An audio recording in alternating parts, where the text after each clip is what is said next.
Assalamualaikum warahmatullahi wabarakatuh. Waalaikumsalam warahmatullahi wabarakatuh. Innal hamdalillah nahmaduhu wa nasta'inuhu wa nastaghfiruh wa na'udzu billahi min shururi anfusina wa min sayyiati a'malina.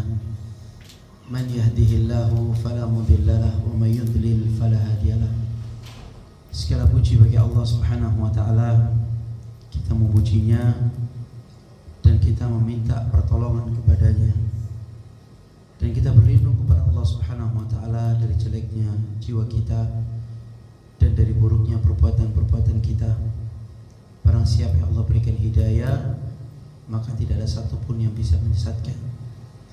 Dan barang siapa yang dia telah disesatkan oleh Allah, falan tajida lahu waliyan mursyida, maka dia tidak akan pernah mendapatkan petunjuk kecuali petunjuk dari Allah Subhanahu wa taala.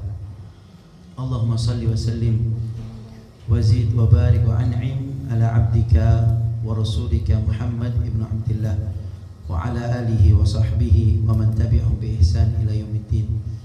Semoga salawat serta salam tetap tercurahkan kepada Nabi kita Muhammad sallallahu alaihi wasallam, kepada keluarga beliau, kepada istri-istrinya dan kepada para sahabatnya hingga hari kiamat. Ibu-ibu yang dirahmati Allah Subhanahu wa taala, insyaallah kita akan membahas pada pertemuan kita yang bahagia ini berkaitan masalah al-khauf war raja, yaitu al-khauf merupakan rasa takut kepada Allah dan raja adalah harapan kepada Allah Subhanahu wa taala. Kita tahu bahwasanya tujuan kita diciptakan oleh Allah Subhanahu wa taala adalah untuk beribadah. Tidak ada tujuan yang lain. Kita diciptakan bukan hanya untuk bersenda gurau, bukan hanya untuk bermain, bukan hanya untuk bekerja, ya bukan hanya untuk tidur. Tetapi tujuan kita yang utama, prioritas adalah ibadah kepada Allah Subhanahu wa taala. Sehingga Allah katakan, "Wa ma khalaqtul jinna wal insa illa liya'budun." Bahwasanya kami tidaklah menciptakan jin dan manusia kecuali agar mereka itu mau menyembah Allah, mau sujud kepada Allah, mau taat sama perintah-perintah Allah dan menjauhi larangan-larangan Allah dan mentauhidkan Allah. Ma uridu minhum min rizq.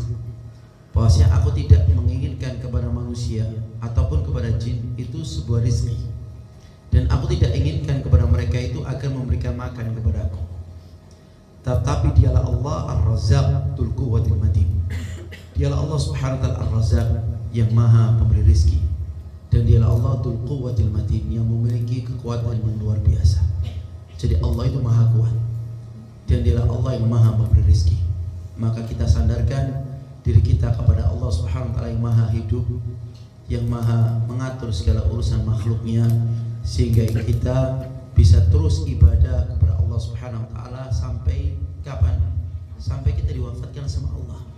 Sehingga Allah katakan wa'bud rabbak hatta ya'tiyakal yaqin. Sembahlah Allah sampai datang yang namanya kematian. Ya, jadi kita menjalankan perintah-perintah Allah, menjauhi larangan-larangan Allah sampai kapan? Sampai mati. Kalau sudah mati berarti selesai tugas kita sebagai seorang hamba, sebagai seorang budak dari Rabbul Alamin Allah Subhanahu wa taala. Dan ibadah itu terbagi menjadi dua. Ada ibadah secara tampak yang bisa dilihat oleh manusia, ada ibadah yang memang nggak bisa dilihat sama manusia. Jadi manusia itu cuma bisa melihat dari luar. Ya, contoh seperti hanya kita sholat, kemudian kita melaksanakan ibadah haji, ya, ataupun kita melaksanakan sedekah secara terang-terangan, maka ini ibadah yang memang bisa dilihat oleh mata manusia. Tapi ada ibadah yang memang tidak bisa dilihat, yang itu bisa dirasakan oleh dirinya masing-masing. Ya, dirinya masing-masing bisa merasakan. Jadi ibadah secara hati itu seperti halnya tawakal, kemudian al-khusyu, kemudian al-khauf, rasa takut kepada Allah, kemudian al-mahabbah, rasa cinta kepada Allah, kemudian ar-raja, rasa harapan kepada Allah. Maka ini diantara ibadah-ibadah yang ada di dalam hati. Dan ibadah hati lebih dikedepankan daripada ibadah fisik. Ya, ada orang yang dia ibadah fisiknya Masya Allah. Tapi dia tidak memperhatikan ibadah hatinya. Padahal yang dilihat sama Allah, Allah itu punya barometer penilaian. Ya, punya barometer penilaian. Ada penilaian Allah. Padahal orang yang paling mulia di sisi Allah siapa? Orang yang takwa. Karena Allah mengatakan inna akramakum indallah atqakum. Ya, orang yang paling mulia di sisi Allah adalah orang yang paling takwa sama Allah. Takwa itu di mana? Takwa di hati. Rasul mengatakan at-taqwa hahuna. Takwa itu di sini. Ya, yushiru ila sadrihi thalatha marrat. Rasul mengisyaratkan di dalam hatinya itu 3 kali. Takwa itu letaknya di sini. Ya, jadi bukan orang itu dilihat ya dari kekayaannya, bukan dilihat dari tampannya, dari parasnya, dari ya jabatannya, tidak. Karena Rasul sallallahu alaihi wasallam mengatakan, "Innallaha la yanzuru ila suwarikum wala ila ajsamikum wala ila amwalikum." Bahwasanya Allah itu tidak melihat kepada paras kalian, tidak dilihat harta kalian, dan tidak dilihat fisik kalian. Bayangkan, Allah itu enggak melihat itu semua. Walakin Allah yanzur. Tetapi yang dilihat sama Allah, yang menjadikan kita itu menjadi orang yang mulia, ila qulubikum wa ila a'malikum. Yang dilihat sama Allah adalah hati-hati kalian dan juga amalan-amalan kalian. Ya, jadi 2 hal ini yang harus kita prioritaskan, perhatikan. Masalah hati dan juga masalah ya amalan yang kita lakukan. Ya, ibu-ibu yang dirahmati Allah Subhanahu wa taala, berkaitan masalah al-khauf war raja. Ya, Allah Subhanahu wa taala banyak sekali menyebutkan di dalam Al-Qur'an sebagaimana Allah katakan di dalam surat As-Sajdah. Allah mengatakan apa? Amman huwa qanitun ana al-lail. Apakah orang-orang yang dia itu berdiri ruku sujud di waktu malam, sajidan wa qa'iman yahdharul akhir. Mereka itu mengharapkan akhirat. Mereka itu takut akan negeri akhirat. Takut akan padang mahsyar. Ya, takut ya di alam barzakh. Ya, dia takut ketika dibangkitkan sama Allah. Dia takut kalau dia dimasukkan api neraka. Ya, dia takut kalau amalannya itu enggak diterima sama Allah. Ya, dia takut kalau dia terkena azabnya Allah Subhanahu wa taala. Yahdharul akhir. Kemudian apa? Ya, wa yarju rahmat rabbi. Kemudian mereka itu mengharapkan rahmatnya Allah Subhanahu wa taala. Mereka mengharapkan ampunan Allah, mereka mengharapkan ya bahwa balasan amalan ya dari Allah Subhanahu wa taala. Mereka mengharapkan keridhaannya Allah. Mereka mengharapkan agar mereka itu bisa masuk surganya Allah Subhanahu wa taala, agar mereka mendapatkan kasih sayang Allah. Ya, jadi di ayat ini yahdharul akhirah wa yarju rahmat rabbik, berarti terkumpul apa? Al-khauf war raja. Al-khaufnya di mana? Yahdharul akhirah. Ya, mereka takut akan negeri akhirat. Wa yarju rahmat rabbik, ini adalah ar-raja, dan mereka mengharapkan ya rahmatnya Allah Subhanahu wa taala. Qul, katakan wahai Muhammad, hal yastawil ladina ya'lamuna wal ladina la ya'lamun. Apakah sama orang yang mengetahui dengan orang yang tidak mengetahui? Ya, kita tahu akan hakikat kehidupan dunia dengan hakikat kehidupan akhirat dengan orang yang tidak tahu sama sekali masalah hakikat dunia dan hakikat akhirat, maka ini tidak sama. Ya, jadi kita itu harus menumbuhkan dalam diri kita ilmu, punya ilmu ya di dalam diri kita berkaitan masalah agama kita, sehingga kita tidak termasuk orang-orang yang maghrur, orang yang tertipu. Ada orang yang tertipu dengan urusan dunia, sehingga Allah mengatakan wala taghurrannakumul hayatud dunya. Janganlah sampai urusan dunia kalian itu membuat kalian tertipu. Dan karena urusan-urusan dunia ini membuat kita lalai dari negeri akhirat, membuat kita ini malas untuk melaksanakan amalan perintah-perintah Allah Subhanahu wa taala. Karena apa? Ya fitnahnya dunia ini tadi. Makanya seseorang itu harus banyak-banyak berlindung kepada Allah Subhanahu wa taala. Makanya ketika kita di tahiyat akhir kita membaca doa apa? Allahumma inni a'udzubika min adabil qabr. Ya Allah, aku berlindung dari azab kubur.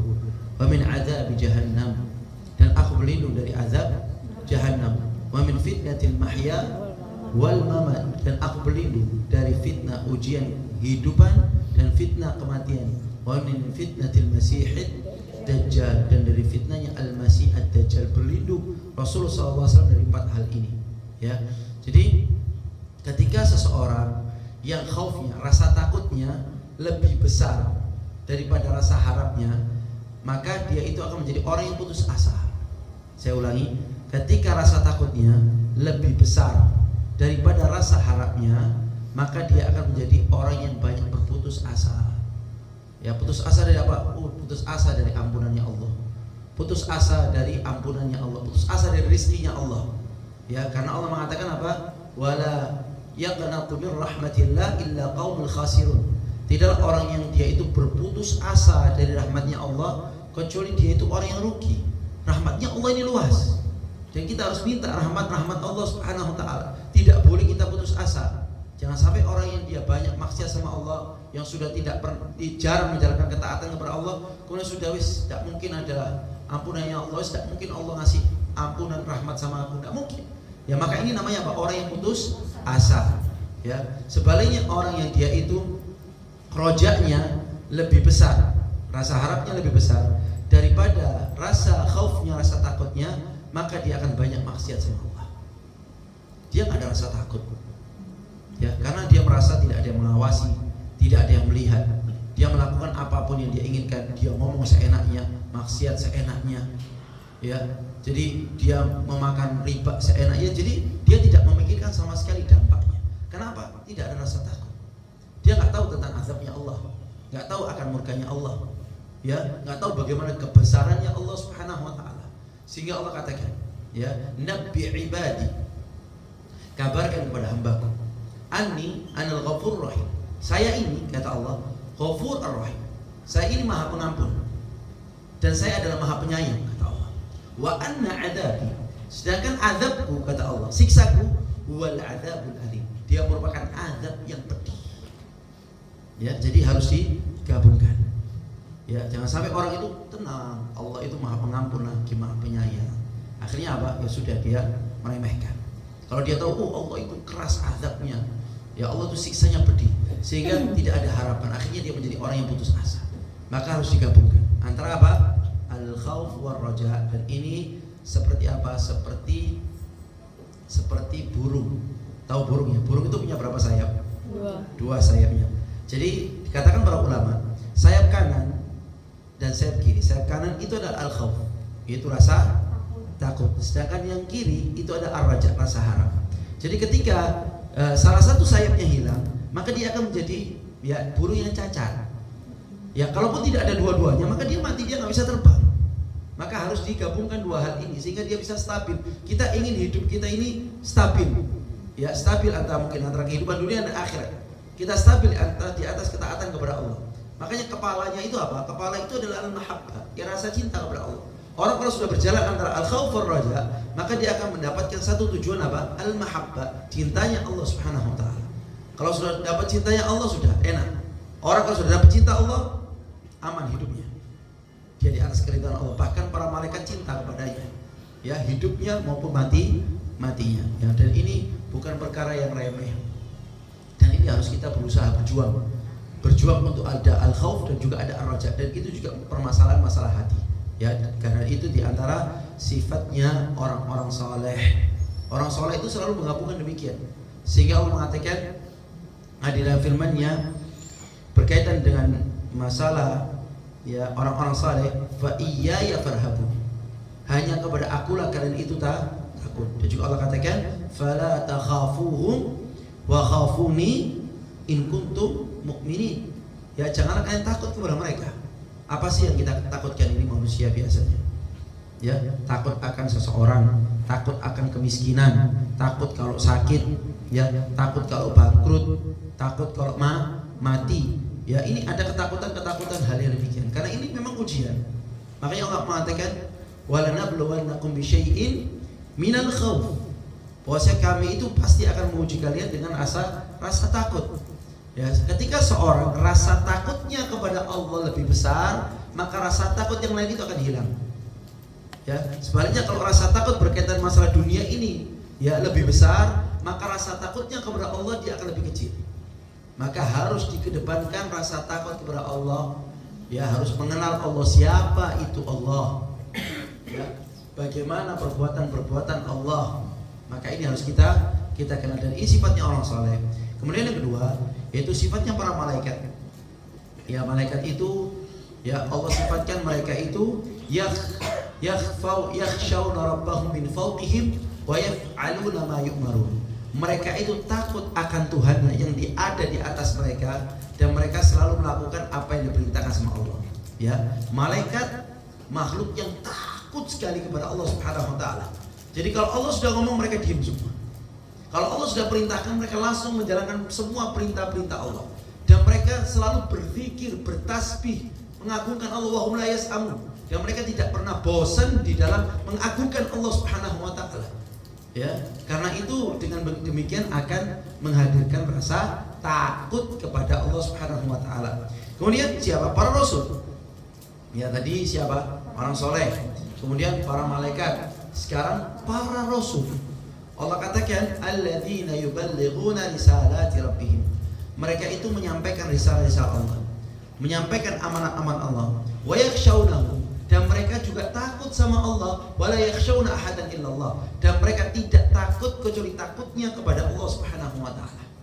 Ya, jadi makanya para rasul itu mereka mau diintimidasi, mereka mau dibunuh, ya, mereka mau dicela, mereka mau dicaci maki, mereka mau ya diintimidasi, tetap mereka menjalankan perintahnya Allah Subhanahu wa taala. Karena apa? Mereka nggak takut sama manusia. Mereka takut ya sama Allah Subhanahu wa taala. Orang kalau sudah takut sama Allah, dijaga sama Allah. Kalau Allah, manusia tidak takut sama Allah, Allah akan jadikan ya dia takut kepada manusia. Dan dia akan terbayang-bayangkan rasa ketakutan yang nggak jelas. Ya, kenapa? Orang itu kalau sudah takut sama Allah, semakin dekat atau semakin jauh? Dekat. Ini masya Allah nih, Dekat. enak kayaknya sini.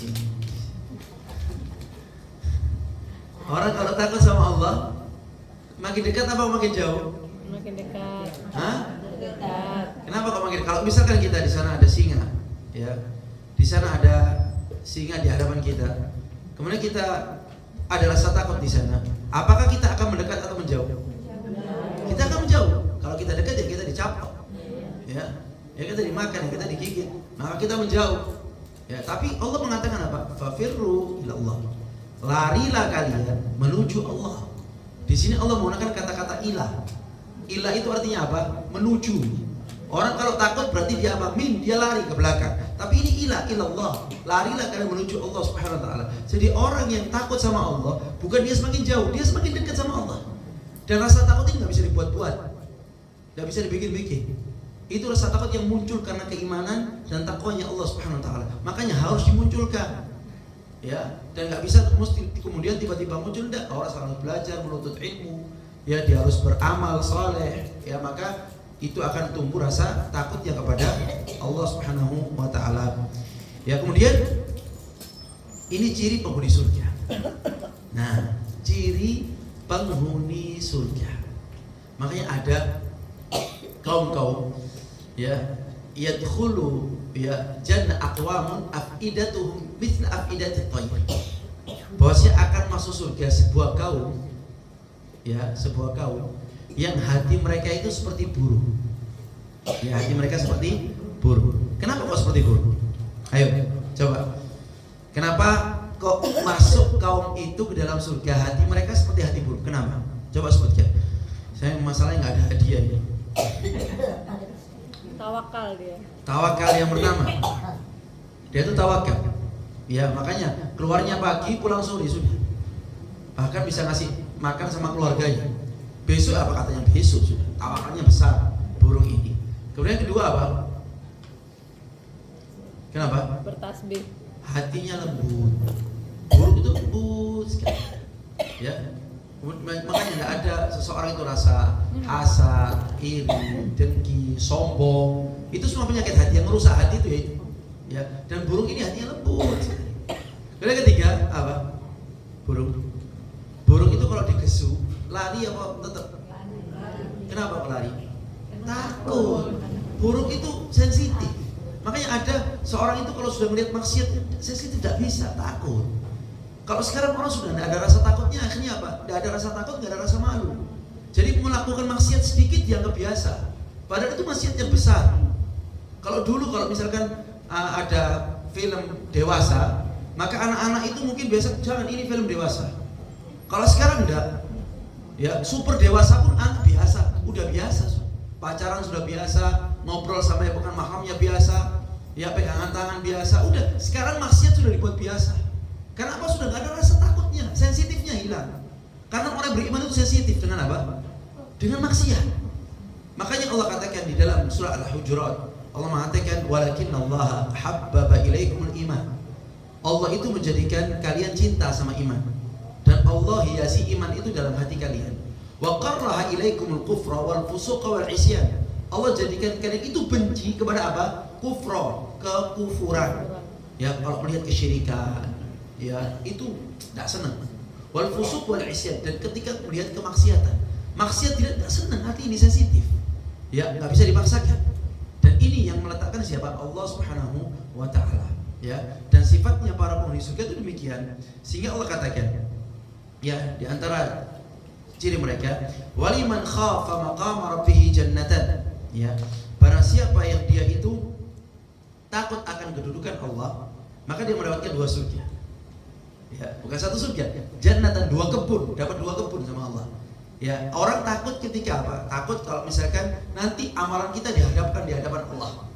Takut ketika nanti kita kalau dihisab gimana? Di mizan, di timbangan. Kalau amalan kebaikan saya lebih rendah daripada amalan keburukan, bagaimana nasib saya? Jadi ada rasa takut, khawatir di sana. Makanya ada muhasabah diri. Kita harus ada waktu-waktu menyendiri. Ya, waktu yang ada orang sama sekali, sudah duduk di atas sejadah, kemudian sholat di sana, doa, baca Al-Quran, itu bisa memperbaiki hati sebaik-baiknya. Ya, apalagi sekarang zaman fitnah itu, zaman kita harus memperbanyak menyendiri dengan Allah Subhanahu wa taala. Ya, jadi sudah mulai kita kurangi kumpul-kumpul dengan manusia. Kemudian Allah mengatakan apa? Wa amma man khafa maqama rabbih wa nahan nafsa 'anil hawa. Dan orang-orang yang dia itu takut akan kedudukan Allah, kemudian menahan apa? Hawa nafsu. Jadi jiwa ini harus kita kontrol. Jangan menjadi jiwa yang rakus. Ya, jiwa rakus itu ada, terus nggak selesai. Kalau anak Adam itu punya 1 lembah emas, dia akan minta apa? 1 lembah lagi. Dan tidak ada yang bisa menutup mulutnya kecuali apa? Kecuali tanah, mati, selesai. Ya, dia akan terus menumpuk-numpuk harta. Alhaakumut takatsur hatta zurtumul maqabir. Bahwasanya kemegahan itu bisa melalaikan kalian sampai kapan? Sampai kalian masuk ke dalam kubur, dan kalian pasti akan mengetahuinya. Ya, dan para penghuni surga, mereka itu ya takut akan kedudukan Allah dan menahan hawa nafsunya. Fa innal jannata yal ma'wa, dan itu surga itu menjadi tempat kembalinya. Sehingga para penghuni surga, mereka itu saling ngobrol. Jadi ada reuni itu reuni nanti di surga. Ya, semoga kita semua masuk surga ya. Di surga itu mereka itu saling duduk satu sama lain, depan. Wa aqbala ba'dum 'ala ba'din yatasa'al. Mereka saling tanya-tanya, ngobrol satu sama lain. Mereka mengatakan, inna kunna qablu fi ahlina musyfiqin. Ya, mereka tanya, kenapa kamu kok bisa masuk surga? Terus dia mengatakan bahwa kami dahulu ketika di tengah-tengah keluarga kami, kita ini takut, musyfiqin. Ya, jadi kegembiraan di dalam keluarga ya itu nggak sampai loss. Maksudnya apa? Maksudnya di sana ada amar ma'ruf nahi munkar. Kalau sudah waktunya sholat, kita sholat. Kalau ada perkara yang haram, munkar, kita ya halangi, ya kita ingkari, sehingga kita ini nggak bermudah-mudahan di dalam ya syariatnya Allah Subhanahu wa taala. Jadi kami ada rasa takut di tengah-tengah keluarga kami. Ya, jadi kami nggak gampang-gampang. Inna kunna qablu fi ahlina musyfiqin, famanallahu alaina wa waqana adzabas samum. Kemudian Allah ngasih karunia kepada kami sehingga kami dilindungi sama Allah dari azab yang pedih ini tadi. Sehingga kami bisa masuk surga. Ya, jangan sampai keluarga ini bahagia tapi diterjang semuanya. Ya, larang-larangan Allah Subhanahu wa taala. Berbeda dengan orang kafir. Orang kafir mengatakan apa? Innahu kana fi ahli masrur. Orang kafir dahulu ketika mereka berada di tengah-tengah keluarga mereka bersenang-senang, berfoya-foya. Ya, tertawa sudah, mereka ya mendapatkan kesenangan jiwa yang apapun yang mereka dapatkan. Makanya Allah mengatakan kulu wa tamatta'u qalilan innakum mujrimun. Kalian makan dan bersenang-senang sebentar saja. Bahwasanya kalian adalah orang-orang yang berdosa. Dan Allah katakan orang kafir demikian, innahu kana fi ahli masrur, innahu dhanna an la yahur. Dan mereka menyangka bahwasanya mereka akan dibangkitkan. Kalau orang yang beriman, mereka nyangka saya ini setelah di sini mati saya mau dibangkitkan lagi. Ya, saya akan dibangkitkan lagi, saya hidup lagi nanti. Makanya saya akan beramal untuk kehidupan saya berikutnya. Ya, kalau orang kafir mereka innahu dhanna alayya hur. Mereka menyangka mereka dibangkitkan lagi ya. Jadi mereka berfoya-foya di sini.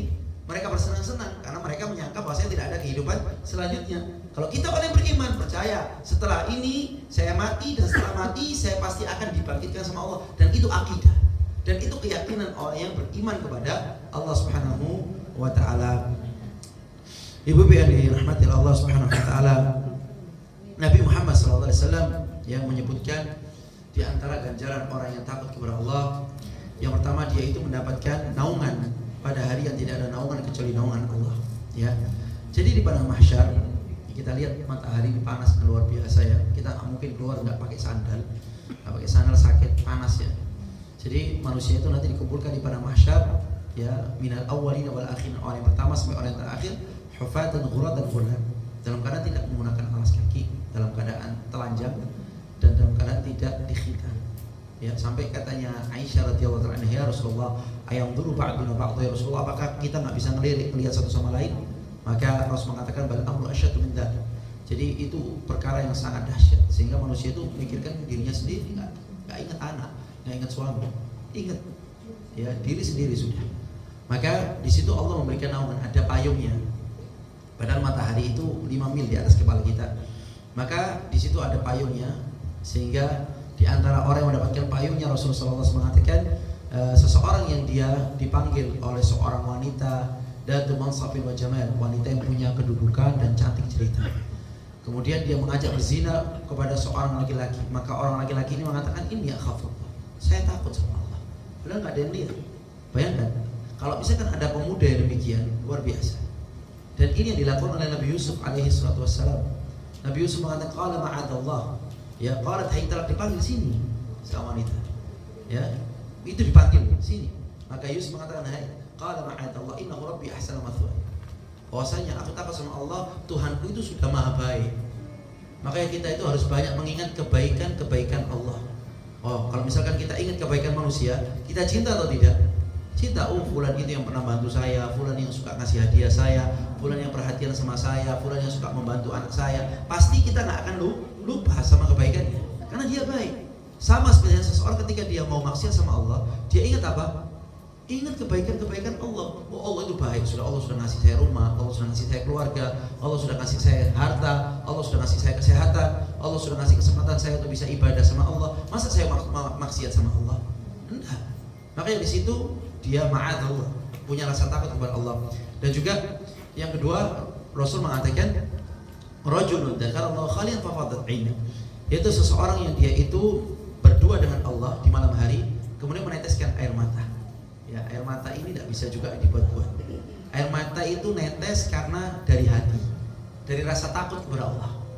Ya, makanya Allah mengatakan di dalam surat Maryam berkaitan orang yang beriman, idza tutla alaihim ayatul rahman, ketika dibacakan ayat-ayat Allah, kharru sujjatan wa bukiya, mereka itu ketika sujud nangis. Bisa dibayangkan ya, nikmatnya orang itu ya di dalam ibadah, ketika sujud menangis dan tidak ada melihat kecuali antara dia dengan Allah Subhanahu wa taala. Dan itu dia lakukan sampai kapan? Sampai dia diwafatkan oleh Allah Subhanahu wa taala. Ya, jadi ada mati enak. Kita itu ingin mati enak, jangan pikir urip enak, enggak. Ingin cari mati yang enak. Ya, maka di antaranya apa? Khauf, ada rasa takut kepada Allah Subhanahu wa taala. Kemudian ya, Rasul sallallahu alaihi wasallam menyebutkan ya, ada menceritakan pada ada sebuah cerita. Ya, Rasul bercerita bahwasanya ada seseorang yang dia itu asrafur rajul ala nafsihi, seseorang yang dia itu sudah melampaui batas atas dirinya sehingga tidak ada maksiat kecuali dia lakukan. Dia ini orang yang melampaui batas sudah. Kemudian dia itu mengumpulkan anak-anaknya, ya, memberikan wasiat kepada anak-anaknya. Kalau misalkan aku mati, maka bakar aku. Kamu bakar, kemudian kamu tumbuk. Setelah kamu tumbuk, kamu buang di laut. Ya, kemudian nggak lama orang ini meninggal. Setelah orang ini meninggal, kemudian dilakukan sama anak-anaknya wasiatnya. Dikumpulkan semuanya, maka dibuang di lautan. Kemudian Allah Subhanahu wa taala mengatakan kepada ya bumi itu tadi untuk mengambil semua abunya, dikumpulkan semuanya dan dibangkitkan kembali. Subhanallah, Allah ini mudah membangkitkan. Ya, Makanya Allah katakan ma khalqukum wala ba'tsukum illa ka nafsin wahidah. Tidaklah penciptaan kalian dan kebangkitan kalian itu kecuali kami ciptakan satu orang saja, muda. Dibangkitkan lagi muda. Makanya kita nggak bisa lari. Kita nggak bisa lari mau kemana? Tetap kita larinya kembali kepada Allah Subhanahu Wa Taala. Sehingga dikatakan ainal mafar, di mana tempat kembali kalian? Berlindung kalian. Kallala wazar ila rabbika yauma idzil mustaqar. Tidak ada, sudah nggak nemu tempat sembunyi, tidak ada kecuali apa? Kembali kepada Allah Subhanahu Wa Taala. Siapapun yang hidup di atas muka bumi ini manusia pasti akan kembali kepada Rabbul Alamin, kepada Allah. Bisa dia keluar dari bumi? Bisa atau tidak? Tidak bisa. Bumi ini tempatnya siapa? Ahya wa amwat. Orang hidup dan orang mati ya di sini tempatnya. Ya, orang hidup sama mati tempatnya di bumi. Maka di sini dia ketika dikumpulkan Allah bangkitkan dia dan mengatakan, "Ma hamalaka ala masrah." Apa yang menyebabkan kau lakukan ini? Kenapa kau lakukan ini? Maka katanya orang ini, khaufuka ya Rabb. Aku takut sama engkau ya Rabb. Aku takut kalau engkau itu mengazab aku dengan azab yang tidak pernah kau azab kepada orang lain. Karena memang dia punya rasa takut yang tinggi kepada Allah Subhanahu Wa Taala. Dengan keagungan Allah, dengan ya kebesarannya Allah Subhanahu Wa Taala, dengan bagaimana azabnya Allah. Maka disitulah ya Allah mengatakan, ghafartu lak. Aku ampuni dosa-dosamu. Ya, karena apa? Dia ada rasa takut kepada Allah Subhanahu Wa Taala. Kemudian bagaimana cara? Di sini ada cara kita biar bisa takut kepada Allah Subhanahu Wa Taala. Ya, maka cara yang pertama yaitu belajar nama-nama dan sifat-sifat Allah. Ya, belajar nama dan sifat Allah. Allah itu As-Sami', Allah itu Maha mendengar, Allah Al-Basir, Allah Maha melihat, Allah Al-Qadir, Allah itu Maha mampu, Allah Al-Hakim, Allah Maha bijaksana. Ya, kemudian apa lagi? Allah Al-Latif, Allah itu Maha lembut. Allah apalagi Al-Qadir, ya Allah At-Tayyib, Allah itu Maha baik. Ya, jadi kita harus mengenal nama-nama Allah Subhanahu Wa Taala. Orang kalau sudah kenal Allah, maka dia akan takut. Makanya para ulama mengatakan, man kana a'raf billah kana akhwaf. Barang siapa yang dia kenal sama Allah, dia menjadi orang yang takut sama Allah. Maka kenal sama Allah enak hidup. Ya, dan itu terus ditingkatkan amal iman terus ditingkatkan sehingga apa? Lahir rasa takut kepada Allah Subhanahu Wa Taala. Ya. Kemudian kedua yaitu membaca tentang azab-azab Allah Subhanahu Wa Taala. Kita kalau melihat azab itu ada azab di dunia. Azab belum. Ada azab di dunia. Ada azab di barzakh. Ada azab di akhirat. Dan azab yang paling ringan itu di dunia. Ini azab ringan. Paling ringan itu di dunia. Bagaimana Allah mengazab kaum 'Ad? Ya. Bagaimana Allah mengazab kaum Tsamud? Bagaimana Allah mengazab kaum Lut? Bagaimana azabnya kaum Lut? Kaum Lut itu wa ja'alna 'aliyaha safilah. Bahwasanya yang atas itu diangkat sama Allah. Bumi ini diangkat sama Allah. Ya. Kemudian ketika sampai di atas langit, dibalik itu diangkat sama sayapnya malaikat Jibril. Ya, sampai di atas itu dibalik sama Allah Subhanahu Wa Taala. Yang atas jadi bawah, yang bawah jadi atas. Ketika dibalik, mereka berjatuhan. Ketika mereka jatuh, maka Allah kirimkan fa'arsalna 'alaihim hasib. Kami kirimkan angin yang panas, yang di sana ada batu-batunya. Ya, ada batu sehingga mereka itu jatuh. Di bawah sudah ada api yang membakar. Ditutup, dihancurkan begitu. Itu baru adab di dunia. Bagaimana kaum 'Ad, kaum Tsamud? Ya, yang Allah kirimkan angin selama sab'a layalin wa thamaniyata ayyamin husuma, 7 malam 8 hari. Ya, di atas ya udara mereka berputar 7 hari. Ya, 7 malam 8 hari. Kemudian setelah itu mereka ditancapkan di bumi, kepalanya masuk ke dalam ya padang pasir itu. Ya, sehingga mereka seperti nakhlah, seperti pohon kurma yang setelah lapuk. Ya, dihancur itu subhanallah. Padahal mereka kuat-kuat. Ini baru azab di dunia, belum azab di barzakh. Di alam kubur itu ada orang yang diazab itu yang mulutnya dirobek-robek. Kenapa? Orang ini suka pendusta, suka menyebarkan berita-berita bohong sehingga nyebar. Padahal berita ini tidak ada, tapi dia mengada-adakan berita dan dia sebarkan dan nyebarnya ke masyarakat umum. Dan itu azabnya apa? Dirobek-robek mulutnya itu di alam barzakh. Ya, belum lagi azab di mana? Di akhirat. Sehingga Allah mengatakan wala adzabul akhirati akbar law kanu ya'lamun. Bahwa azab akhirat itu jauh lebih berat, jauh lebih besar apabila mereka mengetahuinya. Bagaimana azab di akhirat? Dan setiap kali kulit mereka mengelupas, kami ganti dengan kulit yang baru. Ya, kulit mereka terbakar, kami ganti kulit yang baru. Ketika mereka minta minuman, kami ya hamiman mughassaqa, dikasih air yang sangat panas, ya, dan diberikan nanah yang sudah mendidih. Dan juga ada wail itu yaitu tempat kotoran-kotorannya penghuni neraka, dari keringatnya, ya dari kotoran-kotornya semuanya itu diminum sama mereka. Ya. Dan juga Allah mengatakan ya, nazza'ata lisyawa, tahu nazza'ata lisyawa. Jadi air mendidih itu ketika menetes di atas kepala. Ketika menetes di atas kepala, itu nazza'at lisyawa. Kulit kepala ini terkelupas, ngelempeng kulitnya. Itu belum azab-azab yang lain ya, karena memang kita ini harus tahu bagaimana azabnya Allah. Dan azab, sehingga Allah mengatakan inna akhdahu alimun syadid, bahwasanya azabnya Allah itu azab yang sangat pedih. Dan itu harus kita hadirkan di dalam diri kita. Kemudian ya, yang ketiga yaitu kita sadar kita kurang dalam ibadah, ya, sehingga kita ini di dalam beribadah kita sudah sedikit ibadah, tapi kurang ikhlas dalam ibadah. Kemudian yang kita cari pujian, padahal ibadah kita ini sudah sedikit. Tahu ya, ibadah kita ini baru udah sebentar, tapi subhanallah dalam ibadah itu kita juga nggak ikhlas dan juga cari pujian. Lalu apa yang akan kita bawa bekal ini apa? Ya, jadi manusia harus dia menghadirkan sifat ikhlas mereka, ya, sifat riya mereka harus mereka jauhi, dan mereka tidak mencari pujian kecuali pujiannya Allah Subhanahu wa taala. Dan kita jangan terlalu pede dengan amal kita. Terlalu pede dengan sedekah, terlalu pede dengan sholat, terlalu pede dengan bacaan Al-Qur'an kita, ya, sehingga ada seorang sahabat yang bernama Utsman bin Mad'un. Ya, Utsman bin Mad'un ini ketika ya meninggal, dia orang yang zuhud terhadap dunia, orang yang taat sama Allah. Kemudian ketika meninggal, maka seorang wanita mengatakan, syahadati lak anallah qad aqam, persaksianku bahwa engkau orang yang dimuliakan sama Allah. Karena kita pernah melihat orang yang taat ternyata meninggal, kemudian kita, orang ini pasti penghuni surga, ya, orang ini taat, orang ini, ya, dikatakan demikian. Kemudian katanya Rasul sallallahu alaihi wasallam mengatakan, wa may yudri, bagaimana engkau mengetahuinya? Subhanallah, kita itu tidak tahu orang lain. Kita tahu diri kita sendiri. Makanya kita harus melihat diri kita sendiri, kita ngaca ya kita. Tidak usah mengurusi orang lain.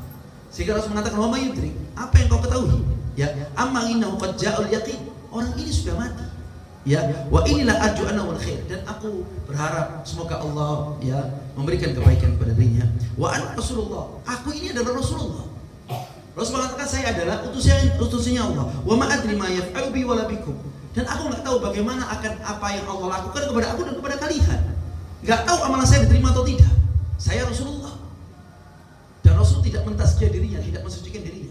Karena orang yang mensucikan dirinya itu orang munafik. Orang yang mensucikan dirinya itu orang munafik. Allah mengatakan, alam tara ilal ladzina yuzakkuna anfusahum.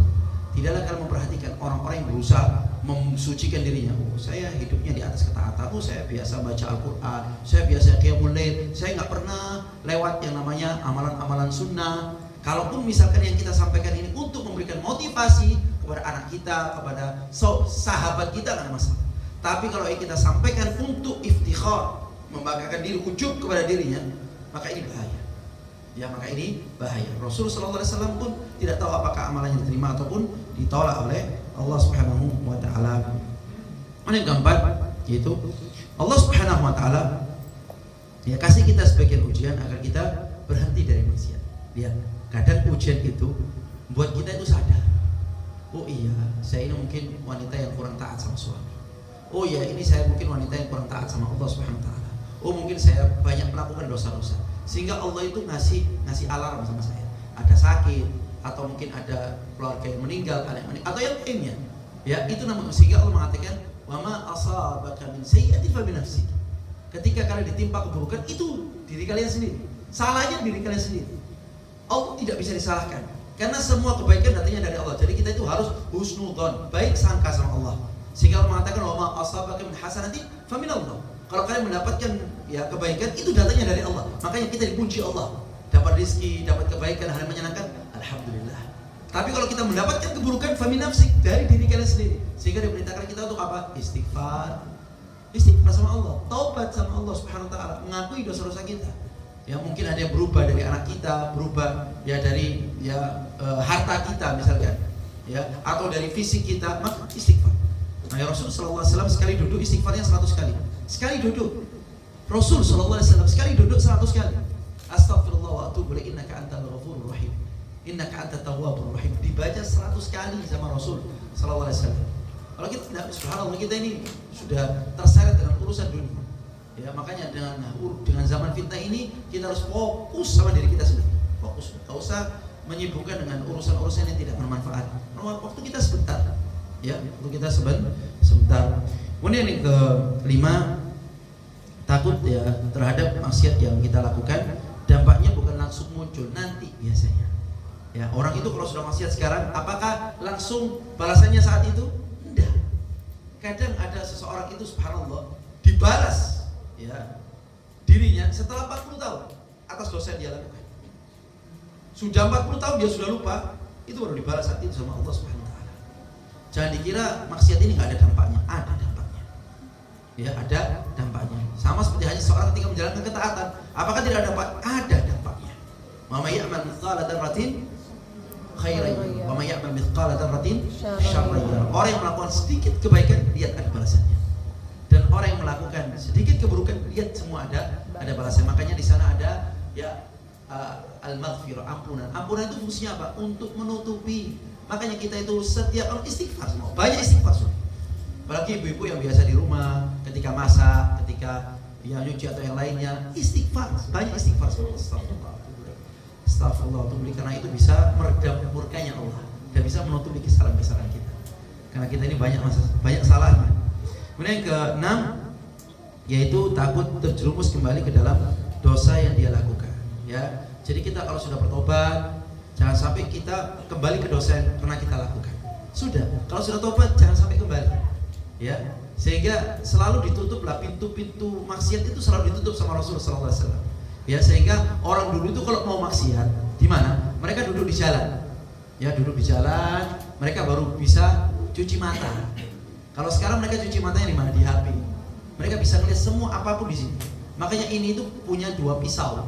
Bisa membunuh kita sendiri, bisa membunuh orang lain. Maka bagaimana kita menggunakan HP ini tadi? Sehingga para sahabat itu ketika mereka duduk-duduk di jalan, mereka, ya Rasulullah, kenapa kami nggak boleh duduk di jalan? Kata Rasul, kalau misalkan kalian mau duduk di jalan, kasih haknya jalan. Kalian harus ucapkan salam, menjawab salam.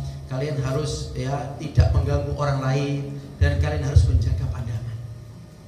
Ya, karena apa? Itu semua membuka pintu fitnah. Kemudian terakhir, yaitu khawatir seseorang itu meninggal dalam keadaan khawatir meninggal dalam keadaan su'ul khatimah.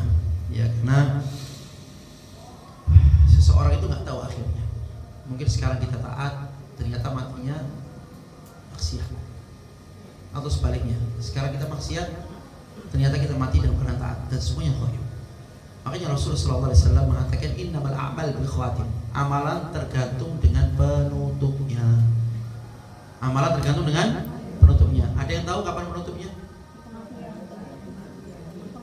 Iya tahu, mati. Kita semua mati. Maksudnya kapan? Nggak tahu. Nggak tahu penutupnya. Bisa nanti, bisa besok.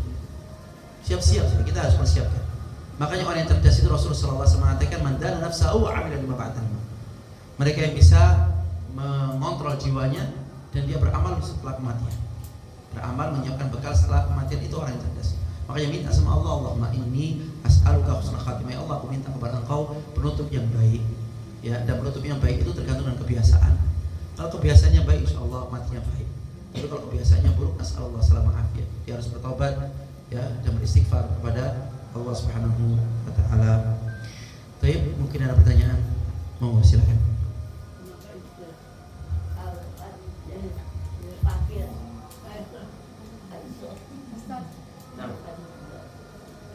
Seorang ibu itu tahu ya bahwa perbuatan anak itu tidak lepas dari perbuatan kita. Tapi kalau misalnya ada seorang anak yang misalnya ngedumel ya, dan ngedumel atau ngedumel, tapi kita dengar, kita diam aja dengan harapan kita beristighfar dengan dosa kita tanpa membalas pada perbuatan si anak itu bagaimana? Bismillahirrahmanirrahim. Karena memang di dalam surat Al-Kahfi ketika Nabi Musa alaihissalam berjalan bersama Nabi Khidir, kemudian di sana itu ketika cerita yang ketiga mereka masuk ke dalam sebuah perkampungan, ternyata ada rumah yang sudah hancur roboh, kemudian mereka membangun kembali, membangun kembali. Ternyata apa di antara hikmahnya dibangun kembali karena di dalam itu ada kanzul lahum, ada harta karun miliknya anak yatim. Kenapa? Wa kana abuhuma shalih. Karena kedua bapaknya itu dulu orang soleh. Jadi kesolehan orang tua itu bisa mewariskan kebaikan bagi anak. Bisa mewariskan kebaikan bagi anak. Sebaliknya, ketika kemaksiatan orang tua itu pun bisa mewariskan kepada anak. Tapi ini bukan kaidah secara penuh. Kembali lagi kepada ujian. Jadi orang itu harus tahu dirinya. Kita itu harus tahu kemampuan diri kita, tahu dirilah.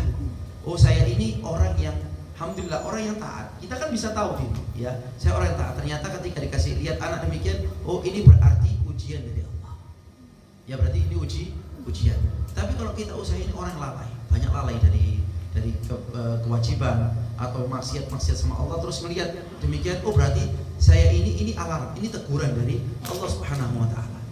Jadi kita tahu diri kita ini di mana letaknya. Kalau memang itu termasuk ujian dari Allah Subhanahu wa taala, maka kita harus bersabar. Kita bersabar sebagaimana ketika Nabi Nuh alaihissalam. Padahal ini anaknya Nabi.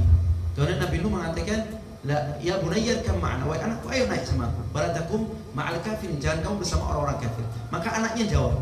Ada anak yang suka jawab demikian. Qala sawa ila jabal ya'simuni minal ma'. Saya akan naik ke atas gunung yang akan melindungi aku dari air itu. Padahal sudah dikasih nasihat, Dan maka di sini itu ujian. Padahal ini Nabi Nuh alaihissalam. Kemudian kalau misalkan itu termasuk maksiat kita.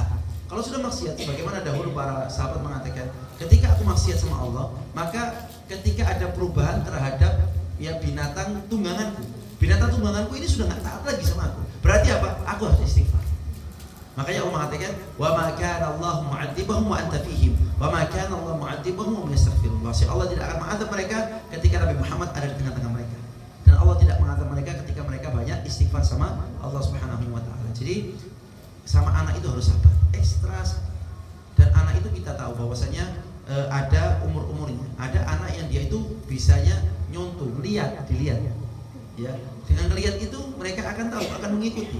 Dari ucapan orang tua, dari perbuatan orang tua itu dicontoh langsung sama anak. Makanya dari umur-umur gitu kita harus menjaga sikap dan menjaga ucapan, sehingga anak itu bisa tumbuh menjadi anak yang baik. Kalaupun misalkan dia sudah dewasa, maka di sini kita harus perintahkan dengan keras. Maksudnya sebagaimana Rasul mengatakan, muru auladakum bis-shalah wa hum sab'a sinin. Perintahkanlah kepada anak-anak kalian untuk melaksanakan salat ketika umur mereka 7 tahun. Wadribuhum 'ashr. Dan pukullah mereka ketika sudah umur 10 tahun. Ini tegas dalam urusan kewajiban kepada Allah Subhanahu wa taala.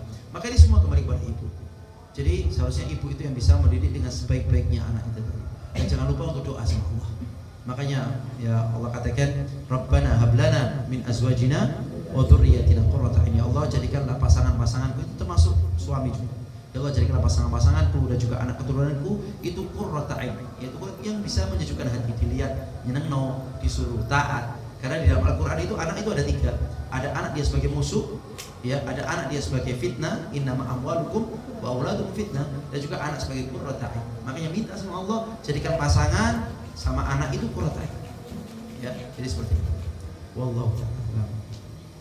Ada lagi pertanyaan?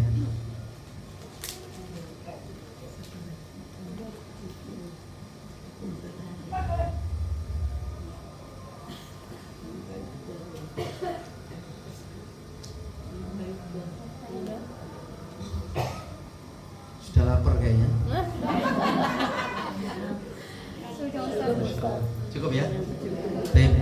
Masya mu'minun rahimakumullah, mungkin ini yang bisa Anda sampaikan. Saya tutup dengan satu nasihat dari Abu Dzar Al-Ghifari radhiyallahu anhu. Beliau mengatakan, ya ibna Adam wa ya Adam, as-safar tawil. Safar menuju hari kiamat itu perjalanan sangat panjang. Wal amal qalil, dan amalan kita itu sangat sedikit. Wal mautu ya'ti baghtatan, dan kematian itu akan mati mendadak. Ya, kematian akan mati mendadak. Maka di sini kita harus mempersiapkan sebaik-baiknya, nggak bisa mainan kita dalam urusan kehidupan ini. Ya, kita harus serius, apalagi dalam urusan ibadah kepada Allah Subhanahu wa taala. Semoga Allah memberikan kepada kita ilmu yang bermanfaat, hati yang khusyuk, ya, dan juga jiwa yang merasa puas, dan juga doa-doa yang senantiasa diijabahi oleh Allah Subhanahu wa taala. Dan kita minta agar kita hidup di atas ketaatan kepada Allah dan mati di atas tauhid kepada Allah Subhanahu wa taala, dan kita bisa diampuni dosa-dosa kita oleh Allah, sehingga kita bisa mudah ketika kita dihisab sama Allah ketika di hari persidangan, sehingga kita bisa masuk ke dalam surganya Allah Subhanahu wa taala bersama keluarga kita. Kita tutup dengan kafaratul majlis. Subhanakallahumma wa bihamdika asyhadu an la ilaha illa anta astaghfiruka wa atubu ilaik. Kurang lebihnya mohon maaf. Assalamualaikum warahmatullahi wabarakatuh. Waalaikumsalam.